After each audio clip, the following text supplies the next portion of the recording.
राधे कृष्णा। जय बोलो सीता रामचंद्र भगवान की जय। श्री राम जय राम जय जय राम। श्री राम जय राम जय जय राम। श्री राम जय राम जय जय राम। श्री राम जय राम जय जय राम। जय बोलो सीता रामचंद्र भगवान की जय। जय बोलो राष्ट्रगुरु समर्थ रामदास स्वामी की जय। राधे कृष्णा। அயோத்தியா ராமனாலே இவ்வளவு பெருமை உடையதாயிற்று. ராமனுக்கு முன்னாடியிலிருந்து அயோத்தியாவுக்கு அவ்வளவு பெருமை, அவ்வளவு மகாத்மியம் உண்டு. சரி, இன்றைய கேள்வியை கேட்டுடுவோமா? நம்முடைய ராமச்சந்திர மூர்த்திக்கும் ரிஷ்யசிருங்க மகர்ஷிக்கும் உள்ள சம்பந்தம் என்ன? ராமருக்கும் ரிஷ்யசிருங்க மகர்ஷி யாரும் தெரியல. ரிஷ்யசிருங்க மகர்ஷி கொஞ்சம் தேடுங்கோ, கொஞ்சம் கண்டுபிடிங்கோ, தெரிஞ்சா சொல்லுங்க. முக்கியமா இன்னொரு விஷயம், நிறைய பேர் ரொம்ப அழகா பதில்கள்லாம் எனக்கு வாட்ஸ்அப் அனுப்புறேன். எல்லாமே நான் வாசிக்கிறேன், எல்லாமே நான் கேட்குறேன்.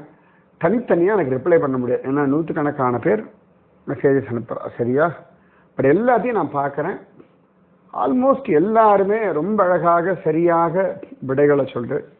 எல்லாருக்கும் வாழ்த்துக்கள், சந்தோஷம். புராண இதிகாசங்களில் இன்னும் நாம் நிறைய கொட்டி கிடக்கு தெரிஞ்சுக்கிறதுக்கு, கோடிக்கணக்கான விஷயங்கள். சரியா?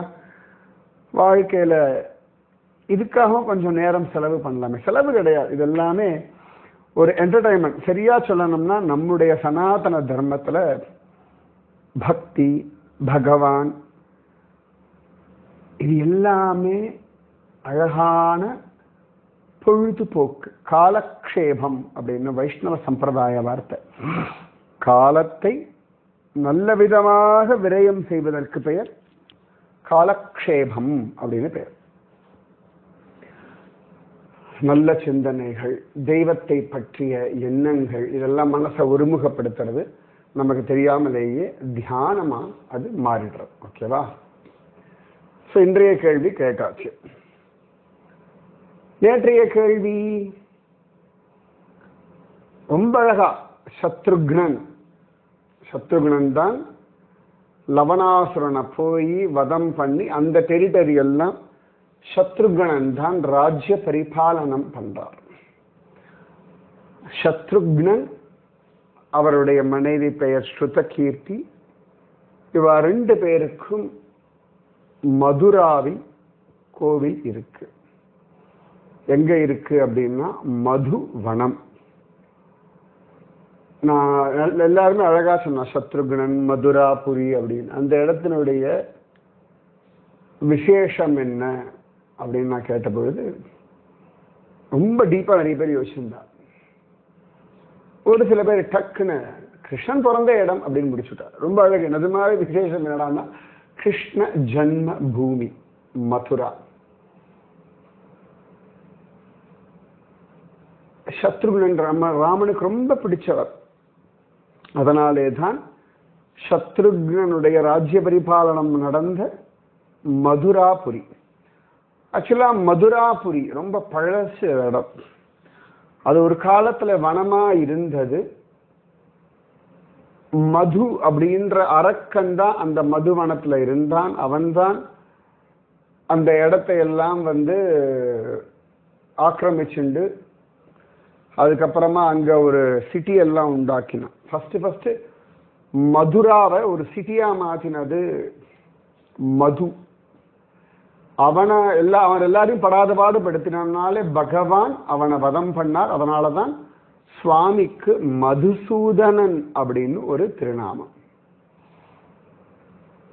இதெல்லாம் நிறைய விஷயங்கள் உண்டு மதுராவுக்கு. அது இது ஒரு முக்கியமான விஷயம். மதுசூதனன்ற பெயருக்கு காரணமான இடமே மதுரா. மண்ணின் பாரம் நீக்குதற்கே வடமதுரை பிறந்தான் அப்படின்னு நம்மாழ்வார் சொல்றார் இல்லையா.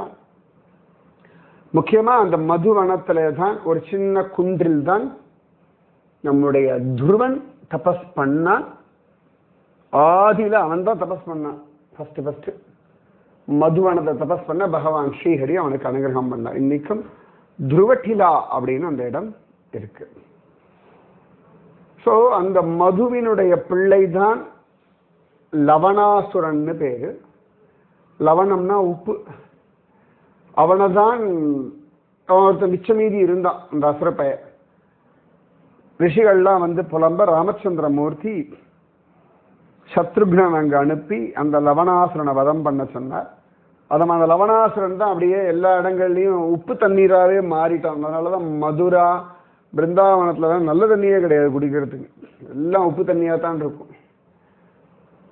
சோ சத்ருகுணன் ராஜ்ய பரிபாலனம் பண்ணிட்டு இருந்த இடம் மதுரா, மதுராபுரி. ஓகேவா? இதெல்லாம் சிக்னிபிகன்ஸ் ஆஃப் மதுரா.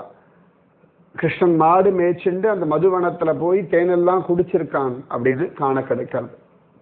இந்த மதுவனத்துல துருவன் தபஸ் பண்ணானோ அதே மதுவனத்துல கண்ணன் மாடெல்லாம் மேய்ச்சிருக்கான் அப்படின்னு காண. துருவன் ரொம்ப சீனியர், கிருஷ்ணாவதாரம் ரொம்ப ஜூனியர். அவ்வளவு சிரேஷ்டம் இந்த மதுராபுரி.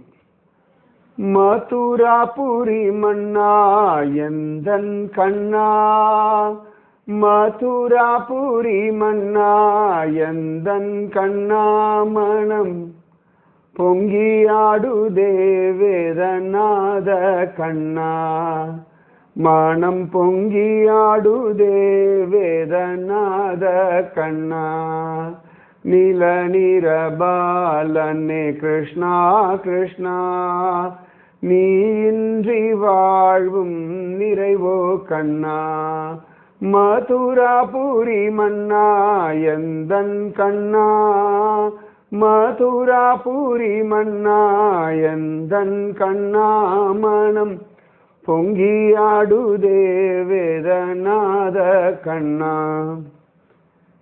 ரொம்ப அழகா இருக்கும் குருஜி மாதிரி ஒரு பாட்டு. இன்னொரு பாட்டு இதே ராகத்துல கிங்கினி நாதத்துடன் ஆடிவா கண்ணா, கிங்கினி நாதத்துடன் ஆடிவா கண்ணா, கிரிதாரி கோபால கிருஷ்ணா கிருஷ்ணா, கிரிதாரி கோபால கிருஷ்ணா கிருஷ்ணா, நடந்து நீ வந்தால் எந்தன் கண்ணா, நடந்து நீ வந்தால் எந்தன் கண்ணா, மனம் பொங்கியாடுதே வேதநாத கண்ணா, மனம் பொங்கியாடுதே வேதநாத கண்ணா.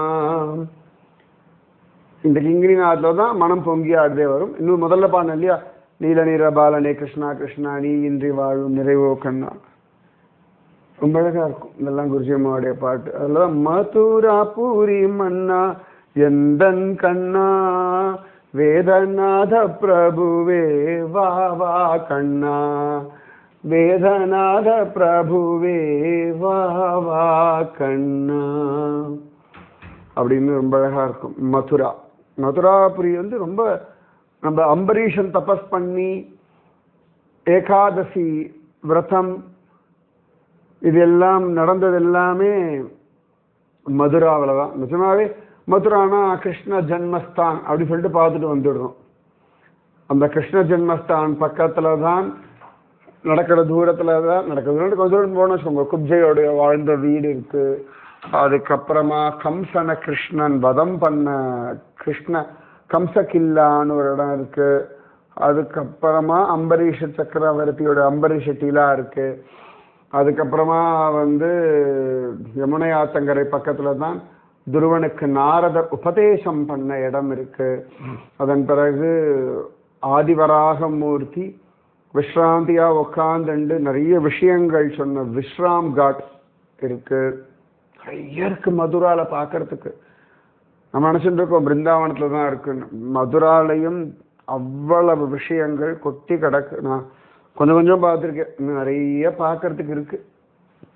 போலாம், எல்லாமே போலாம். நிறைய நாம ஜபம் பண்ணுங்க. என் கூட தான் வரணும்னு இல்லை, யார் கூட வேணாலும் நீங்க அழகா போய் யாத்திரை போயிட்டு வாங்க. சரியா? நான் எப்போ போறேன் எப்போ வரேன் எனக்கே தெரியல. திடீர்னு தோணும்போது போறேன்.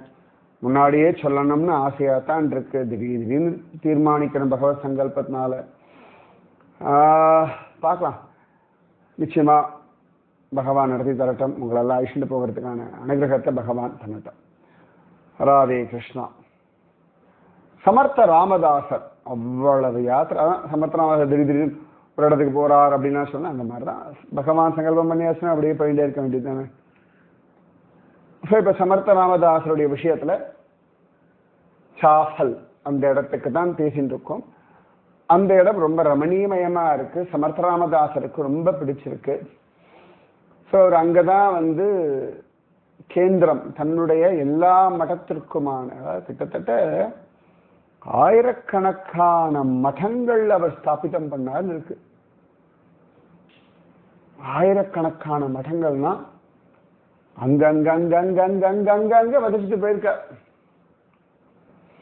அதெல்லாம் ஒவ்வொரு காலகட்டத்தில் அப்படியே முளைக்கும், முளைச்சுட்டே இருக்கு, நம்மளை காப்பாற்றிட்டே இருக்கு. அந்தந்த ஊருக்கு போனாதான் தெரியும். நிறைய இடங்கள்ல அவருடைய மடங்களை தேடிட்டு இருக்கேன் நான். தெரியல, இதெல்லாம் அவர் காட்டி கொடுக்கிறாரோ கண்டுபிடிப்போம். ஸோ அப்போ அவர் பார்க்கிறார் தன் மடங்களை எல்லாம் நிர்வாகம் பண்ணக்கூடியவர்களுக்காக சில ரூல்ஸ் அண்ட் ரெகுலேஷன்ஸ் எல்லாம் பண்றார். அதுல ஒரு 3 விஷயம் நம்ம நேற்று பார்த்தோம். मुख्यते हरिकथा निरूपण, दूसरे राजकारण, तीसरे थे सावधपन सर्व विषयी, चौथा अत्यंत साक्षेप, फेढ़ावे नाना आक्षेप, अन्यायो थोर अथवा अल्प, क्षमा करीत जावे. ஜாவேன்றாவா. ஓகே, மராட்டியில் ஜா ஜா கொஞ்சம் கொஞ்சம் அப்படி வரும். ஸோ முக்கியமாக ஹரிகதை விஷயம். அந்த மடத்தை நிர்வாகம் பண்றவா நல்ல ஹரிகதையில ருச்சி உடையவாளா இருக்கணும். பகவானை பத்தி அவர்கள் பேசிட்டு இருந்தா ஜனங்கள் கேட்டுக்கொண்டே இருக்கணும். அப்படி ஒரு ஹரிகதையை பண்ணக்கூடியவர்களா இருக்கணும். 2வது ராஜகாரன். ராஜ்யத்தினுடைய விஷயங்கள் அவளுக்கு தெரியணும். இந்து ராஜ்யம், இந்து சாம்ராஜ்யம், இந்து ராஷ்டிரம்னு வரும்பொழுது அப்ப இந்துக்களை ஒண்ணு சேர்க்கணும். இந்துக்களுக்குள்ள இருக்கக்கூடிய பேதங்கள் எல்லாம் மாற்றணும். பெரிய வேலை. ஏன்னா சைவம், வைஷ்ணவம், சாக்தம் இதெல்லாம் வேற பேதம். அதுக்கப்புறமா பணக்காரன், ஏழை நிறைய எடுத்து வச்சுக்கோங்களேன். இதெல்லாம் தாண்டி ஒரு தேசமாக ஆகணும் அப்படின்னா முதல்ல ஹிந்துக்கள், நிறைய ஹிந்துக்கள் தானே இருக்கும். அன்னைக்கும் சரி, இன்னைக்கும் சரி, நாளைக்கும் சரி. அப்ப பெரும்பான்மையான இந்துக்களுக்குள்ள ஒற்றுமை இல்லாததுனால தானே இந்த முகலாயர்கள், பிரிட்டிஷ்காரர்கள் எல்லாரும் அட்டகாசம் பண்றாங்க. நமக்குள்ள ஒற்றுமை இருந்தாச்சுன்னா இவர்கள்லாம் ஒன்றும் பண்ண முடியாது இல்லையா? அப்ப ஹிந்து ஒற்றுமை அப்படின்ற ஒரு பெரிய விஷயம் நமக்குள்ள வேண்டும். இன்னி வரைக்கும் நம்ம பார்த்துட்டு இருக்கோம். ஹிந்து ஒற்றுமைன்றது ரொம்ப அத்தியாவசியம். அது வந்து நம்ம ஒத்துண்டுதான் ஆகணும். நிறைய மாறணும் அது. அப்ப ராஜகரண விஷயங்கள்லாம் அவளுக்கு தெரியணும். 3வது அவ வந்து ரொம்ப ஜாகிரதை. அவளுடைய நடவடிக்கைகள், செயல்கள் எல்லாத்துலேயும் ரொம்ப காஷியஸா இருக்கணும். சும்மா ஏனோ தானோன்னு எதையே பேசக்கூடாது, ஏனோ தானோன்னு எப்படி நடந்துடக்கூடாது. அதெல்லாம். 4வதா சௌதா அத்தியந்த சாக்ஷேப. ஒரு நல்ல கிளாரிட்டி இருக்கணும் அவளுக்கு. அதாவது எந்த ஒரு விஷயத்தை பேசினாலும் இல்லாட்டி அந்த கிளாரிட்டி வேணும்னா முதல்ல என்ன வேணும்? அதுல உழைப்பு வேணும். ஒரு விஷயத்தை பத்தி உங்களுக்கு ஒரு தெளிவு வரணும்னா அந்த அந்த விஷயத்தை பத்தி நிறைய ஆலோசனை பண்ணணும், நிறைய அதுல ஆழ்ந்த படிக்கணும். அதுக்கு முக்கியமா சோம்பேறித்தனம் இல்லாத விடாமுயற்சியோடு கூடிய புத்தி வேணும். சாக்ஷேப அப்படின்னு பண்ணிட்டே இருக்கணும். Keep on doing your duties. அதுல ஒரு சொணக்கம் வரப்படாது, சொணக்கமே வரப்படாது. நம்முடைய கடமைகள் பல் தேய்க்கிறதா இருக்கட்டும், குளிக்கிறதா இருக்கட்டும், மலமூத்திர விசர்ஜனமா இருக்கட்டும், ஆகாரம் சாப்பிட்றதா இருக்கட்டும், தூங்குறதா இருக்கட்டும், காலையில் எழுந்துக்கிறதா இருக்கட்டும், ஆஃபீஸ்க்கு போகிறதா இருக்கட்டும், வெள்ளிக்கிழமை வந்தா பேய் மாதிரி ஆடுறது, திங்கக்கிழமை வந்தா நத்த மாதிரி ஆன்னு கிடக்கிறது, ரெண்டுமே இருக்கக்கூடாது. ஒரே மாதிரி இருக்கணும். நான் எப்பவும் யாத்திரைக்கு வரவாள்லாம் சொல்லுவேன், ஒழுங்கு மரியாதையா வீட்டுக்கு போனாச்சுன்னா அடுத்தடுத்த வேலைகள் பண்ண ஆரம்பிச்சிடணும். ஒரு வாரம் யாத்திரை போயிட்டு வந்தேன்னு சீன் போடப்படாது. ஏன்னா அதுக்குதான் நல்ல ரூம்ல தங்குறோம், நல்ல பஸ்ல தான் போயிட்டு இருக்கோம், நல்ல இடமா சாப்பிட்டு இருக்கோம். ஸோ எதுக்குன்னா அந்த ஒரு வாரம் யாத்திரையை முடிச்சு வீட்டுக்கு போய் அடுத்தடுத்த வேலைகள் பார்த்துட்டே இருக்கணும். நம்ம அடுத்த வாட்டி வீட்டில் இருக்க வாட்டி யாத்திரை அனுப்பலான்னு தோணும், அதை விட்டு ஏன்னு உட்காந்து அடுத்த வாட்டி யாத்திரை அனுப்ப மாட்டா. ஸோ எப்பொழுதுமே ஒரே மாதிரி இருக்கணும். நமக்கு சோம்பல் இல்லாத ஒரு புத்தி வேணும். சோம்பலே இருக்கக்கூடாது. குருஜி அம்மாலாம் கடுப்பாயிடுவா, நமக்கே கடுப்பாயிடுன்னு வச்சுக்கோங்க. சோம்பல் காத்தாலாம் எத்தனை மணிக்கு எழுதணும், அவ்வளோதான். அதெல்லாம் வேணும், அவ்வளோதான். இதெல்லாம் ஒரு பக்கம் அவர் நோட் பண்றாரு. இதெல்லாம் ஒரு கிரக்ஸ் மாதிரி ரெடி பண்ணிட்டு இருக்கார் சமர்த்த ராமதாசர். இந்த மாதிரிலாம் அதாவது அப்படி யோசிச்சுட்டே இருப்பார்.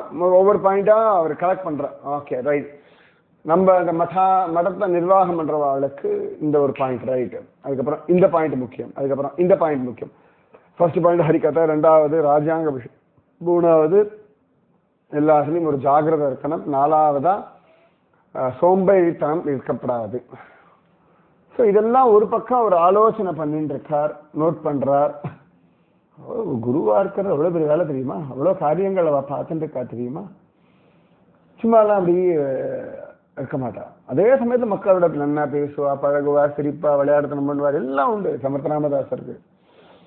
நாட்டினஸும் உண்டு, ஸ்மார்ட்னஸும் உண்டு. ரொம்ப ரக்டாவும் இருப்பார், ரொம்ப சாஃப்டாகவும் இருப்பார். எல்லா விஷயத்திலையும் நல்ல ஒரு கிளாரிட்டி உண்டு. ஏனோ தானோ ஒரு காரியம் பண்ண மாட்டார். அதெல்லாம் அவர் தான். ஸோ இதெல்லாம் பண்ணும்பொழுது அவர் இந்த சாஃபல் அந்த இடத்துல அழகான ஒரு ஃபர்ஸ்ட் கிளாஸ் ரமணீயமயமான இடம். அப்ப அவர் பார்க்கிறார், நிறைய ஆஞ்சநேயர் கோவில் எல்லாம் கட்டியிருக்கார். முக்கியமா சமர்த்த ராமதாசருடைய ஹனுமான் கோவில்கள் எல்லாம் கவனிச்சு பார்த்தோம்னா ஒரு ஹிந்து சோஷியல் கேதரிங் இதை உத்தேசிச்சு பண்ணப்பட்ட இடங்கள். ஒரு பஜன மதம் போலே வச்சுக்கலாமா. அப்ப எல்லாரும் வருவா, பஜனை பண்ணுவா, எல்லாரும் வருவா, பக்தி விஷயங்கள் பேசலாம், எல்லாரும் வருவா, எக்ஸசைஸ் பண்ணலாம், எல்லாரும் வருவா, ஒரு ஆன்மீக விஷயங்கள் நடக்கும். ஸோ ஒரு ஒரு இடம் எல்லாம் கூடுறதுக்கான, அதனால பெரிய பெரிய கன்ஸ்ட்ரக்ஷன்ஸ்லாம் கிடையாது. இன்னைக்கும் நான் போய் பார்த்தேன், இந்த சமர்த்த ராமதாசருடைய அவர் கட்டின ஹனுமான் கோவில் நான் முக்கியமா பார்த்தது சஜ்ஜன்கட்ல பார்த்துருக்கேன். முன்னாடி எப்பயோ பார்த்துருக்கேன் சஜ்ஜன்கட்ல. அதுக்கப்புறமா இப்ப சமீபத்தில் அவர் ஸ்தாபிதம் பண்ண முதல் ஆஞ்சநேய மூர்த்தி, அந்த கோமய ஆஞ்சநேய மூர்த்தி டாக்லி, அதை பார்த்தோம். பெரிய கன்ஸ்ட்ரக்ஷன்லாம் கிடையாது, ஒரு சின்ன இடம். அந்த இடம் பெருசா இருக்கும், பட் அந்த மூர்த்தி வைக்கிறதுக்கான ஒரு இடம், அவ்வளவுதான். நம்ம ஊர்லாம் சின்ன தெரு ஓரத்தில் ஒரு பிள்ளையார் கோவில்லாம் இருக்கும் இல்லையா, அந்த மாதிரி ஒரு சின்ன அமைப்பு. முக்கியமா சமர்த்த ராமதாசர் தன்னுடைய காலகட்டத்தில் இந்த ஹனுமான் கோவில் எல்லாம் நிர்மாணம் பண்ணும் பொழுது ஒரு மெத்தட் ஃபாலோ பண்ணார். கோபுரம் எப்படி இருக்கும்னா ஒரு டோம்பு. இந்த மசூதிக்கெல்லாம் ஒரு டோம்பு இருக்கும் இந்த மேல வட்டமா, இந்த தாஜ்மஹல் அது மாதிரிலாம். அந்த மாதிரி தான் மேல டோம் அப்படி வைக்கிறார். அதாவது அது கோவில் மாதிரி இருந்தா தானே வந்து இடிப்பா உடைப்பா. இந்த மாதிரி பண்ணிட்டோம்னா அவன் தூரத்துல பாப்பா போயிடுவா. சின்னதா அவருக்கு சரி ஓகே அவாடோ நம்ம இடம் தான் உலகம் போயிடுவா. இதை நான் வந்து முதல்ல எங்க பார்த்தேன் கவனிச்சேன் அப்படின்னா, சத்ரபதி சிவாஜியினுடைய ராய்கட், கடுனா கோட்டை, ராய்கட். அது பூனேலேருந்து ஒரு 3-4 மணி நேரம் ஆகும். பாம்பேலேருந்து 4-5 மணி நேரம் ஆகும்னு நினைக்கிறேன். ராய்கட் ரொம்ப அழகா இருக்கும் அந்த கோட்டை. அங்க ஒரு சிவபெருமானுடைய கோவில் உண்டு. அந்த கோட்டைக்கு உள்ள மேல கோட்டை வந்து மேலதான் இருக்கும், மலை மேல ரோப் கார்லாம் உண்டு. அதில் நான் போயிருக்கேன். அங்க ஒரு சிவபெருமானுடைய ஆலயம் உண்டு. அங்க வந்து அந்த கோவில தூரத்துல இருந்து பார்த்தேன்னா ஏதோ ஒரு அப்படிதான் இந்த கைடு ஒருத்தர் நரிஷன் பண்ணணும். கேட்டேன் ஏ கியா ஹை அப்படின்னு. ஓ சிவஜி கா மந்திர். நான் உடனே கேட்டேன் சிவன் கோவில் மாதிரி இல்லையே, இது என்னமோ அவளுடைய தொழுகை பண்ற இடம் மாதிரி இருக்கு. हाँ जी ऐसा ही उन्होंने कंस्ट्रक्शन किया. मैं कह रहा क्यों? क्योंकि वो लोग आने का समय में अब डेमो सॉरी நான் பாட்டுக்கு எனக்கு தெரிஞ்சு இந்திய சாமா பேசிட்டு இருக்கேன். அந்த மாதிரி தான் அவர் டிசைன் பண்ணியிருக்காரு. ஏன்னா ஒருவேளை என்னைக்காவது யாராவது வந்து இதை ஆக்கிரமிச்சா கூட இந்த கோவிலை இடிக்கக்கூடாததுனால அந்த தொழுகை பண்ணக்கூடிய ஒரு மசூதி போலே தான் அதோடைய டிசைன் அப்படின்னு சொன்னார். அந்த மாதிரி தான் சமர்த்த ராமதாசர் நிறைய இடங்கள்ல அப்படி ஒரு சிம்பிள் ஒரு ஹனுமான் மூர்த்தி. அந்த ஹனுமான் மூர்த்தியும் நம்ம ப்ராப்பரா கல்லினாலே ஆன மூர்த்தி இல்லாட்டி பியூட்டிஃபுல்லா ஒரு இப்போ நம்ம சுச்சீந்திரம் ஆஞ்சநேயர் இல்லாட்டி நாமக்கல் ஆஞ்சநேயர் இல்லாட்டி நம்ம திருவனந்தபுரம் வெண்ணெய் ஆஞ்சநேயர் பெரிய ஆஞ்சநேயர் ஜம்முன்னு இருப்பார். அப்புறம் நம்ம ராமசுவாமி கோவிலில் கும்பகோணம் ராமசுவாமி கோவிலில் இருக்கக்கூடிய ஆஞ்சநேய சுவாமி நம்ம ஊரில் ஆஞ்சநேயர் அமக்கலமாக இருப்பார் இல்லையா. நம்ம நங்கநல்லூர் ஆஞ்சநேயர் நிறைய இடங்கள்ல ஆஞ்சநேய சுவாமி பெரிய பெரிய மூர்த்திகள்லாம் உண்டு இல்லையா. ரொம்ப அழகா இருப்பார். ரொம்ப பஞ்சமுக ஆஞ்சநேயர்லாம் பல இடங்கள்ல இருக்கார்ல. அப்ப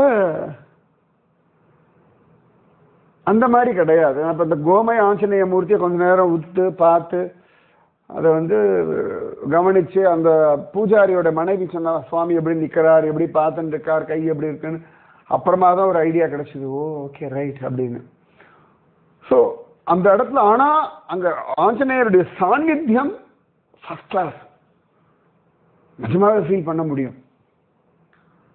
ஆனா மூர்த்தி இப்ப பார்த்தீங்கன்னா டாக்லியில பார்த்தோம்னா சுண்ணாம்பு அப்புறமா கோமயம், அதாவது நம்ம மாட்டுச்சாணம் பசுஞ்சாணம் இதெல்லாம் கொண்டு சின்ன சின்ன கல்லெல்லாம் கொண்டு அவரா தன் கையினாலே உருவாக்கின மூர்த்தி. ஸோ இப்போ சமர்த்த ராமதாசருக்கு எல்லாம் பண்ணியிருக்கோம். அவருக்கு திரும்ப திரும்ப இந்த பஞ்சவட்டியில ஒரு காலார் ராம் மந்திர் உண்டு. இப்ப கூட நம்ம பிரதமர் வந்து இந்த ராமனுடைய கோவில் பிராண பிரதிஷ்டைக்கு முன்னாடி பல இடங்கள் போகும் பொழுது அந்த நாசிக் பஞ்சவட்டியில இருக்கக்கூடிய காலார் ராம் மந்திர் போய் அங்க கூட உட்காந்து பஜனை பண்ணிட்டு இருந்தார். இப்ப கோவிலே ஒரு கருப்பா இருக்கும், கருப்பு கல்லாலே கட்டினது. பார்த்தா அது வந்து அது அப்புறம் இந்த கிருஷ்ணேஸ்வர் 12 ஜோதிடங்கள்ல ஒன்று இருக்கிறது. அதெல்லாம் வந்து இந்த எரிமலை குழம்பு இருக்கும் இல்லையா, வல்கனோ எரப்ஷன்ஸ், அதுல அதெல்லாம் சாலிடாகி அது கல்லா இருக்கும். அந்த கல்லில் கட்டினாங்க. ஸோ பிளாக்கா இருக்கும், பார்த்தாலே தெரியும். எரிமலை குழம்புன்னு சொல்லுவோம். ஸோ அந்த மாதிரி தான் காலார் ராம் மந்திர் பேர். உள்ளுக்குள்ள சுவாமி நல்லா கனகரேன்னு இருப்பாருங்க. ஆனால் அங்கே கூடுமான வரைக்கும் பிளாக் ஸ்டோன் மூர்த்திகள் ரொம்ப குறைவாங்க. காலார் ராம் மந்திர்னு பேர். ஸோ நம்ம சமர்த்த ராமதாசருக்கு ரொம்ப